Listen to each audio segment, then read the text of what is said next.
Midsommar is directed by Ari Aster in his much-awaited follow-up to Hereditary, which was one of my favourite films of last year. If you know anything about me and the films that I like, you know that I didn't stop talking about his first film for a very long time, and as expected, I was really excited for Midsommar because Ari Aster, ever since Hereditary came out, has been a director whose work I really look forward to. And Midsommar tells the story of this couple called Danny and Christian, and they're really not in a great place. Danny's played by Florence Pugh, Christian played by Jack Reynor, and they're really not in a great place in their relationship. Danny has just suffered a severe family tragedy, and she's not in a great place in her head, and their relationship is sort of in its last legs, but neither of them really want to admit to each other that they should end it. And so Christian was planning on going to Sweden with his college friends for this Midsummer festival, this pagan festival, but Danny ends up tagging along, and so this couple and Christian's friends end up in Sweden at this festival, and all kinds of pagan rituals and horrific things end up happening. Because this is an Ari Aster film, and Hereditary was messed up, and this is even more messed up. And I don't know, I might actually prefer Midsommar to Hereditary, and I'm just gonna sit here, got my notes. I just want to talk about it because I've seen this film twice now, and I did actually review this film the first time I saw it, and I wasn't quite sure what to say, and I gave it a B+, because I had a few flaws with it. But then I went to see it again in a full house, which was insane, because there were so many moments that I remembered from the first viewing that I really wanted to see with a full audience second time round, and those moments were even better. So let's talk about it, because there is really a lot to unpack, and this isn't a spoiler-filled review. I'm just going to briefly talk about some things that I really enjoyed. I would definitely recommend going to see it, because in my opinion, this could be like a new horror classic, and I really, really want people to go and see it. So, first I'll talk about Ari Aster's use of foreshadowing. There are lots of paintings in this film, and if you look very closely, the paintings actually depict events that happen later on in the film.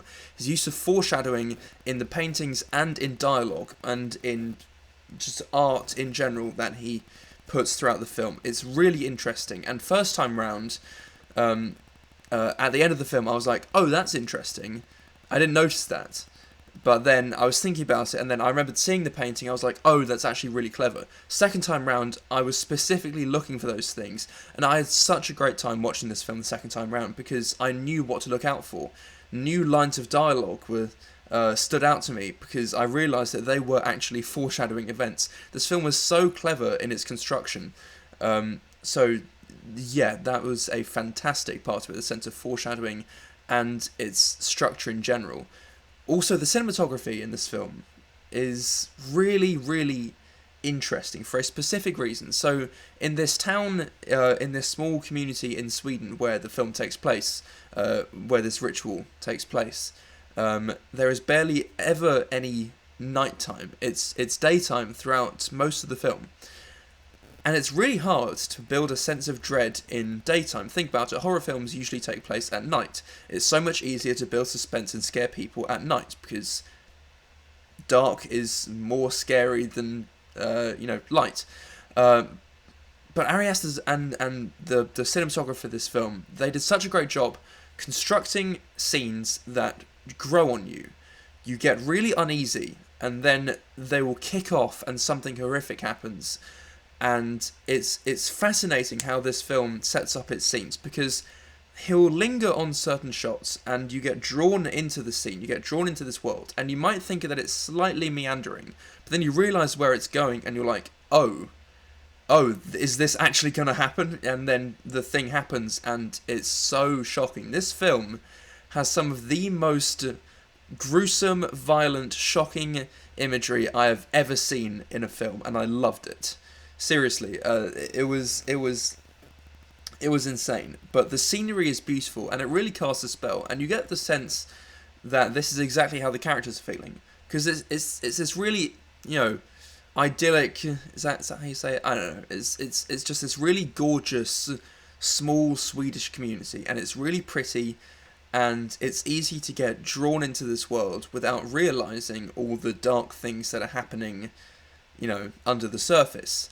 And what I loved so much about this film was the foreboding atmosphere that grows on you. The first act sort of sets up the characters, and then they end up in Sweden, and then around the second act things start going wrong, and that's when I really, really loved this film. As soon as strange things start happening and the characters start realizing that something might be very strange here, that's when I really love this film, because then everything starts kicking off, all kinds of things start happening to these characters, and I don't know, I saw this with two different friends, had two different experiences.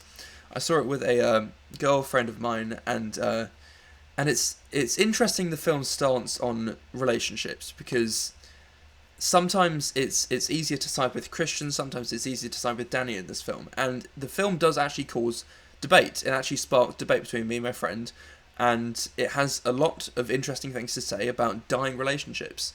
I would say that's actually the overarching theme about this film. The importance of realising when a relationship is stale, because shocking things happen. I actually think that the point of this film is to show that, bad things, not necessarily horrific, gruesome things will happen, but things will happen that you don't want if you let a relationship just sputter out and linger for too long. So that's just an interesting theme. That's another thing that I liked about it. Yeah, some truly shocking moments, images that are now burned into my brain.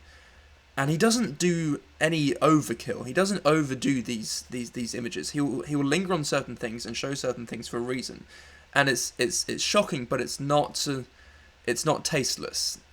It's shocking in all the right ways.